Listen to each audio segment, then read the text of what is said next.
anak-anak syuhada, dengan mata basah menatap langit. Mengubur dendam dalam-dalam, demi perdamaian yang rapuh.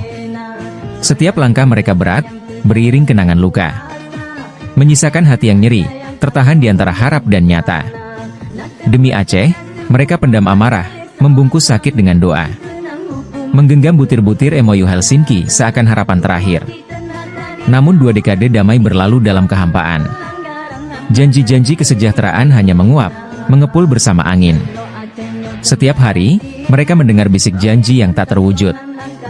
Melihat bayang-bayang masa depan yang kian samar. Air mata ibu-ibu syuhada mengalir diam. Menjadi saksi perjuangan yang seakan dilupakan oleh waktu. Di jalan-jalan sunyi, anak-anak itu berjalan tanpa bimbingan. Melangkah dengan hati yang tertatih, berharap keajaiban datang. 20 tahun berlalu, tapi luka mereka tetap menganga tanpa penawar, menunggu janji yang tak kunjung nyata. Ya Allah, kuatkanlah kami dalam nestapa ini. Bukakan pintu keadilan bagi kami yang telah kehilangan segalanya.